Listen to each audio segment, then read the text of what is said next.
Hey guys, tonight we begin with something a little less philosophical, but no less fascinating. Picture this. You've just ridden 40 miles through dust and heat. Your throat's so dry you'd trade your horse for a sip of water. Up ahead, those swinging doors. A saloon. Finally. You push through, expecting the smell of sizzling steak, fresh bread, maybe a pie cooling on the windowsill. Instead, you're hit with something that stops you dead. It's not whiskey you smell. It's not bacon. It's sweat. Unwashed bodies. Spit tobacco. Wet dog. And underneath all that, something cooking. But you're not sure you want to eat it. So what was actually on the menu when you walked into a Wild West saloon? Was it all beans and hardtack? Or could you actually get a decent meal without risking your life? And more importantly, would you have survived the experience? Hit that subscribe button and turn on notifications, because what they served in those saloons will surprise you. And trust me, by the end of this video, you'll never look at a rustic restaurant menu the same way again. The first thing you noticed when you pushed through those swinging doors wasn't the food. It wasn't even the whiskey. It was the smell, a thick, unmistakable cloud that hit you like a fist wrapped in old leather. Sweat, sure. Tobacco juice dripping off the bar. Wet wool from coats that hadn't dried since the last rain. And underneath all of that, something else. Something cooking. If you were lucky, that something might be beans. Now, beans don't sound like much today. You open a can, you heat them up, you eat. But in a Wild West saloon, beans were everything. They were the difference between a hot meal and a cold night.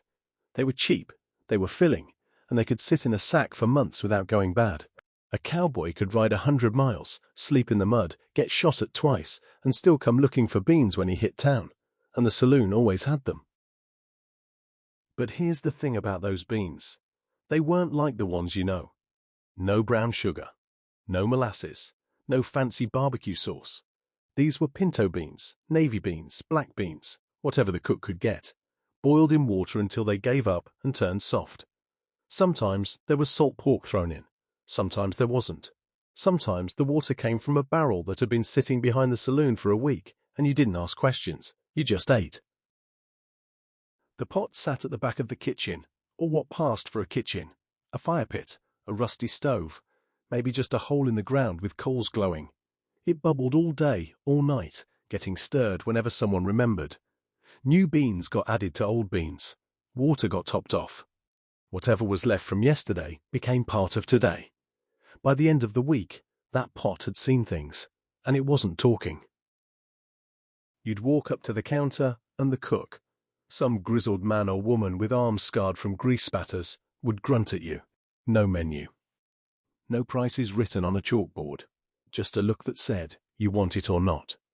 You nodded, and a few minutes later, a tin plate slid across the wood, piled high with beans, maybe a chunk of salt pork on top, maybe a biscuit so hard you could use it as a weapon, and you ate. Not slowly, not thoughtfully. You ate like a man who didn't know where his next meal was coming from, because you didn't. And here's where it gets interesting. Beans weren't just food, they were currency. A man down on his luck could trade a story for a plate of beans. A gambler who'd lost everything could get a meal on credit, just this once, because the cook knew hunger. Women traveling alone, the ones who didn't belong in saloons but had nowhere else to go. They'd sit in the corner, quiet, and someone would slide a plate their way without a word. Beans didn't judge. Beans didn't care who you were or what you'd done. Beans just filled your belly and asked nothing in return. But there was a dark side to all those beans, and anyone who's eaten them knows what I'm talking about. A saloon full of cowboys after a bean dinner wasn't just loud, it was dangerous. The air got thick in ways that had nothing to do with tobacco smoke. Men who'd been polite all night suddenly found reasons to step outside. Arguments started over nothing. Someone would blame the dog, but everyone knew. The cook knew. That's why the whiskey was always close at hand, not just for drinking, for cover. Still, you couldn't hate the beans. They were honest. They didn't pretend to be something they weren't. A steak might be tough. A pie might be burnt. But beans were always beans, reliable, predictable, there when you needed them. In a world where everything else could kill you, the trail, the weather, the man sitting next to you, beans were the one thing you could count on. You didn't love them. You respected them. And as you scraped your plate clean, sopping up the last of the bean juice with a chunk of bread so stale it could have been used for target practice, you understood something. This was survival. This was the West. Not the romantic version with gunfights and gold strikes. Just a man, a plate, and a pot of beans. And somehow that was enough. But beans alone couldn't keep a body going forever. Sooner or later, you needed something more. Something with grease. Something that sizzled. And behind that counter, hidden in the smoke and shadow, the cook was already reaching for the salt pork. And just like that, the cook's greasy hand disappeared behind the counter, rummaging through a barrel you really didn't want to look inside. When it came back, it held something that didn't resemble any meat you'd ever seen. A slab of pink and white, streaked with fat, glistening under a crust of salt, so thick it looked like frost. Salt pork. The backbone of every saloon kitchen that couldn't afford to be picky. Now, if you've never seen real salt pork, imagine the fattest piece of bacon you can. Then remove everything that makes bacon good. No smoke, unless you got lucky. No sweetness, ever. Just pork belly buried in enough salt to kill every living thing on its surface, which was the point. Before refrigeration, before ice boxes, before anyone knew what bacteria was, salt was the only thing standing between you and food poisoning. And in a saloon kitchen, that line was very, very thin. The cook would take that slab, lay it on a board that had seen more blood than a battlefield, and start hacking. No precision, no trimming, just chunks of fat and meat thrown into a cast-iron skillet that hadn't been washed since the Grant administration. And then the magic happened. That fat would start to render, sizzling and popping, sending up smoke that mixed with the tobacco and the sweat and the kerosene lamps until your eyes watered. But you didn't look away. You watched that meat cook like a man watching a woman across a crowded room, knowing you'd never get closer but unable to stop staring. When it hit your plate, it came with no apology. Just a slab of fried fat, crisp on the edges, chewy in the middle, sitting next to your beans like it owned the place. You picked it up with your fingers. Forks were for fancy folks and women, and you bit down. And for one perfect moment, you understood why men crossed oceans for this. The salt hit first, sharp and clean. Then the fat melted on your tongue, warm and rich. And underneath, if you were lucky, a hint of pork that reminded you there was a world beyond beans and dust. But here's the thing about salt pork. It wasn't always good. In fact, it was rarely good. Most of the time, it was tough, chewy, so salty it made your gums ache. And if the cook had grabbed a piece from the bottom of the barrel, the one that had been sitting in brine since last winter, you might get a flavor that couldn't be described in polite company. A tang, a funk. A hint of something that made you pause, mid-chew, and question every choice that led you here. The trick was to eat fast. Don't think. Don't examine. Just chew and swallow and reach for your whiskey, because whiskey fixed everything. Whiskey killed the taste, numbed the regret, and gave you courage to ask for seconds. Because here's the truth. You would ask for seconds. You always did. Because salt pork, even bad salt pork, was still meat. And meat was rare. Meat was precious. Meat meant you weren't eating beans again, at least not alone. The cook knew this. That's why they never worried about quality. A bad batch just meant more whiskey sales. A piece so tough, it broke a tooth, meant a story to tell tomorrow. And if a traveller got sick from last month's pork, well, that traveller shouldn't have been so picky. Should have eaten faster. Should have drunk more. Should have known that in a saloon kitchen, the meat didn't owe you anything. You'd sit there, chewing, grease running down your chin, and you'd watch the cook go back to that barrel. You'd wonder how long that pork had been down there. You'd wonder what else was in that barrel, sharing the brine. And then you'd stop wondering, because wondering didn't fill your belly. Wondering didn't keep you alive. So you took another bite, reached for your whiskey, and nodded at the cook like nothing in the world could be better than this. And it couldn't. Not tonight. Not here. because salt pork was more than food. It was proof that someone in this town gave a damn whether you lived or died. It was grease and salt and survival, all fried up in a pan and served with a side of gratitude. You didn't question it, you just ate. But as good as that pork tasted, as warm as it felt sliding down, you knew it wouldn't last.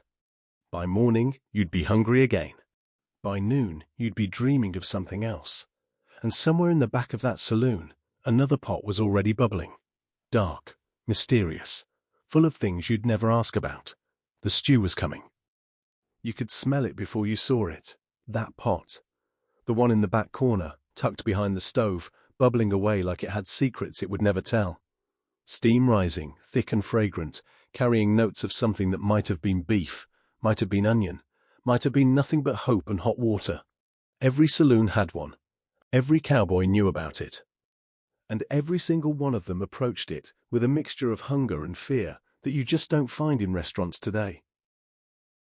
The stew pot was where everything went to die, and somehow come back better.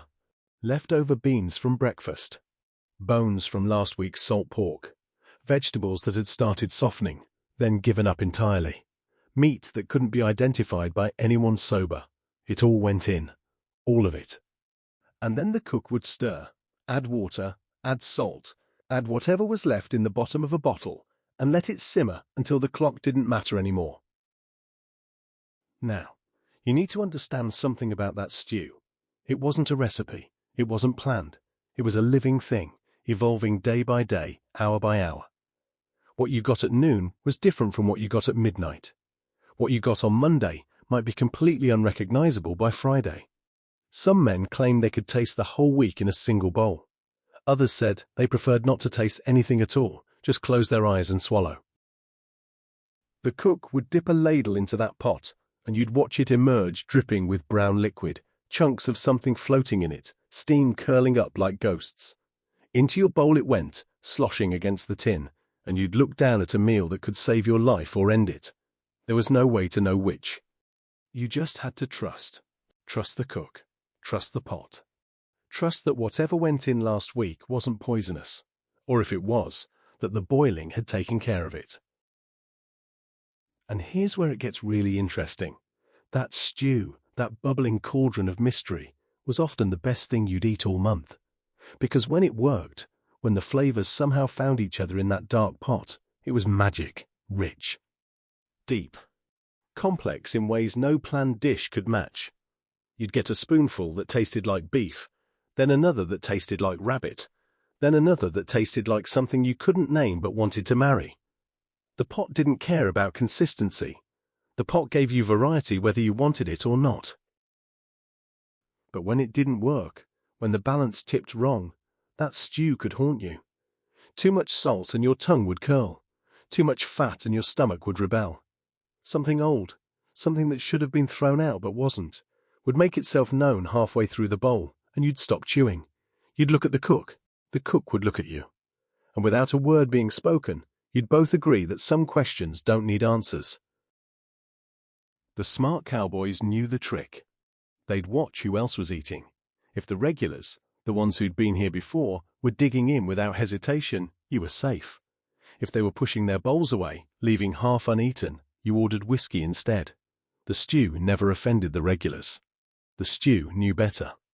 It reserved its surprises for strangers, for travelers passing through, for men who wouldn't be around to complain tomorrow. You'd sit there, hunched over your bowl, spoon moving slowly, and you'd think about all the things that might have gone into that pot. The chicken that stopped laying, the rabbit that got too close, the beef that couldn't be sold anywhere else, and underneath all that, something darker.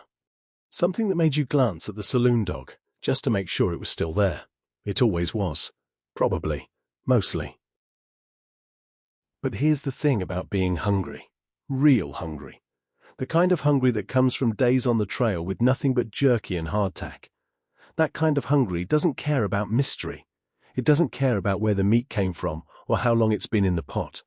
That kind of hungry just wants warm, wants full, wants something that reminds your stomach it hasn't been forgotten. So you ate. You ate and you tried not to think. You ate and you told yourself it was beef, definitely beef, nothing but beef. And when you finished, when the bowl was clean, and your belly was warm, and the whiskey was burning away any doubts, you realized something. You'd do it again. Tomorrow, probably. Because that pot, with all its secrets and all its sins, was still the best chance you had. The cook would take your bowl, toss it in a bucket of questionable water, and nod at you like you'd passed some kind of test. Maybe you had. Maybe every bowl of that stew was a test. Of faith, of stomach, of how badly you wanted to stay alive in a world that didn't care whether you lived or died. And as you pushed back from the counter, already thinking about tomorrow's meal, you noticed something.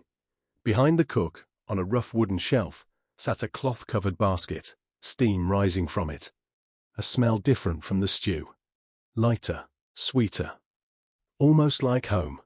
The biscuits were coming. And there it was, sitting on a rough wooden shelf behind the cook, covered by a cloth that might have been white once, now grey from smoke and years.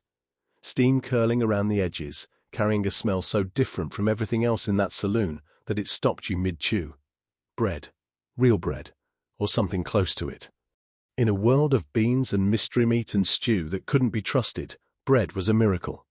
But like everything in the West, that miracle came in two very different forms.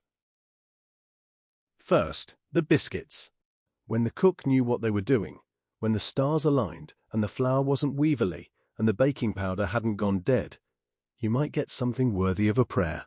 Golden on top, soft inside, flaky in a way that made you close your eyes when you bit down. Butter, if the saloon had it, would melt into every crevice, running down your fingers in yellow rivers that you'd lick off without shame. Molasses, if you were lucky, would come in a cracked pitcher, thick and sweet, turning that biscuit into something close to dessert. Men who could make biscuits like that were worth more than gold. They knew it too. You'd see it in the way they moved, the way they'd slide that basket across the counter like they were doing you a favor, just letting you look at it. And you'd take one, maybe two, and you'd hold them in your hands like treasure, because that's exactly what they were. A good biscuit meant someone cared. Someone paid attention. Someone wasn't just trying to keep you alive, but actually wanted you to enjoy the time you had left. But biscuits were rare. Biscuits required skill and luck and ingredients that didn't always make it West. Most of the time, what you got wasn't a biscuit at all. It was hardtack. And hardtack, dear viewer, was something else entirely. Imagine a cracker. Now imagine that cracker was designed by someone who hated your teeth. Now imagine that cracker could outlive you, your children, and probably your grandchildren. That's hardtack. Just flour and water, mixed into a dough, rolled flat, and baked until every drop of moisture fled in terror. What remained was a disc about the size of your palm, hard as slate, and twice as unforgiving. The soldiers called it worm castles, because if you left it long enough, something would eventually move in. The Cowboys called it tooth dullers, because that's what it did. But everyone called it dinner, because when there was nothing else, hardtack was always there, waiting, patient, immortal. You couldn't just bite into it. That would be suicide. You had to work at it. First, you'd tap it on the counter, listening for the hollow sound that meant the weevils hadn't taken over completely. Then you'd soak it. In coffee, if you had it. In stew, if you were smart. In whiskey, if you were desperate or just didn't care anymore. You'd let it sit, let it soften, let it become something approaching edible. And then, carefully, you'd bite down, hoping your teeth were up to the challenge. Here's the thing about hardtack, though. Even softened, it fought back. It had layers. Layers that separated in your mouth, turning into paste, then dough, then something in between that you had to swallow before it turned back into concrete. And if you missed a spot, if you didn't soak it long enough, you'd hit a patch that reminded you exactly what you were dealing with. A patch that made your jaw ache and your eyes water and your mind wander to places with real bread, real food, real civilization. But you couldn't be picky, you couldn't complain. Because hardtack, for all its sins, was honest.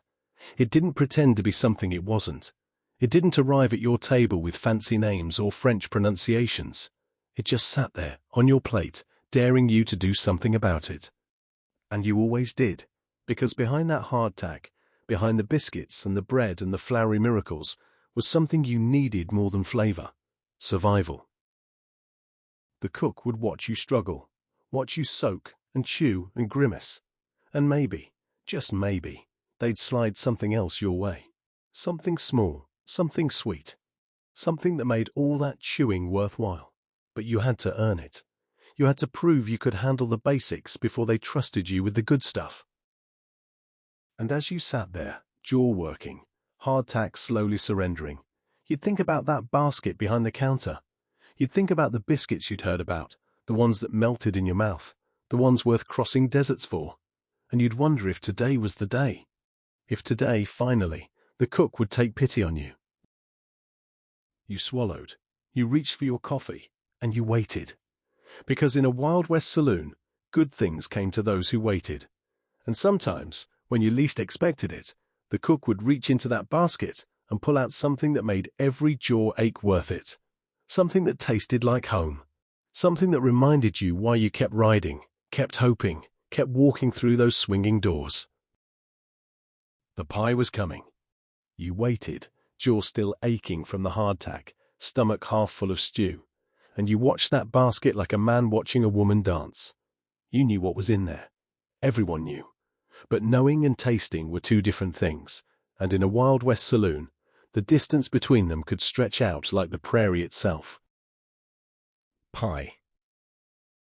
Not just any pie. This was the thing that separated a real saloon from a hole in the wall. This was the reason men rode extra miles, spent extra coins, stayed extra nights.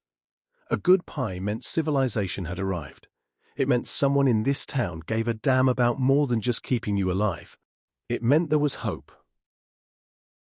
The cook would reach into that basket with a kind of slowness that bordered on cruelty, letting you wait, letting you wonder. And when that pie emerged, when the cloth fell away, and you saw that golden crust, steam still rising, filling the saloon with something that didn't belong in a place of sweat and whiskey and desperate men, you understood why people crossed oceans for this. Now, don't imagine those perfect pies you see in bakeries today. This was frontier pie. Rustic. Uneven. The crust might be too thick in some spots, too thin in others. The filling might be runny or dry, or somewhere in between. But none of that mattered. What mattered was that it was pie. Real pie. Made by human hands with ingredients that didn't come from a barrel or a can. Apple was the queen, if apples could be found. Dried apples, soaked overnight, sweetened with whatever sugar the cook could spare. Cinnamon, if you were lucky. Nutmeg, if the cook had connections. The smell alone could make a grown man emotional, reminding him of things he'd left behind, people he'd never see again, a life that existed only in memory now. Peach came next, when the season was right and the orchards hadn't burned or flooded or been claimed by someone with a gun. Peach pie in the West was like finding gold in your beans. Unexpected, precious, gone too soon. You'd eat it slow, making each bite last, because you knew you might not see another one until next year, if ever. And then there was berry. Berry was flexible. Berry could mean blackberries gathered from some canyon, or raspberries traded from a passing wagon, or something else entirely that the cook called berry because nobody asked questions. Berry pie was the gambler's choice, the risk-taker's dessert. You never knew exactly what you were getting, but you knew it would be sweet and tart and gone before you were ready. The cook would cut you a wedge, slide it onto a tin plate, and watch your face as you took that first bite. This was the moment. This was the test.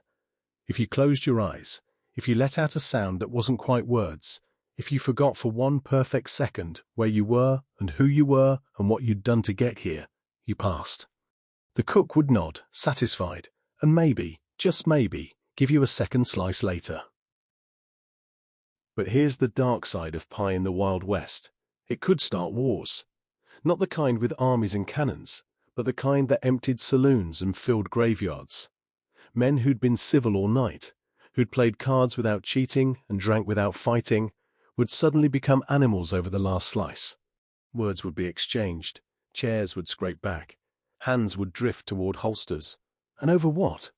Pie. Sweet, innocent, beautiful pie. There are stories, some true, some exaggerated, of gunfights that started with a fork and ended with a funeral, of friendships destroyed by a disputed crust, of men who'd ride into town, taste that first bite, and decide right then and there that this was where they'd die, if necessary, defending the right to pie. And the cook knew it. The cook counted on it. Because pie wasn't just dessert. It was power. It was control. It was the one thing in that saloon that could make hard men soft and soft men dangerous. The cook would stand there, behind the counter, watching the chaos unfold, and you'd see something in their eyes. Amusement, yes, but also understanding. They knew what they'd created. They knew the hold it had. You'd finish your slice, licking the plate, because that's what you did when something this good crossed your path, and you'd already be thinking about tomorrow, about coming back, about ordering whiskey and stew and hardtack just to justify another piece of that pie. The cook knew that too.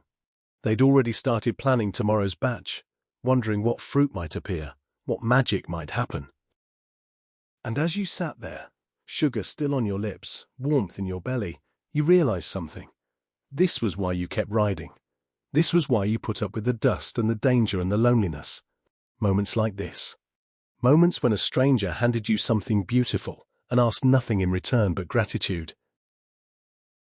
You pushed back from the counter, nodded at the cook, and headed for the door. But before you left, you glanced back one more time. At the basket. At the woman behind it. At everything you'd miss when you rode out tomorrow. The cook didn't look up, didn't need to. They knew you'd be back. They always came back. For the pie, for the warmth, for the one perfect thing in a world of beans and salt pork and mystery stew.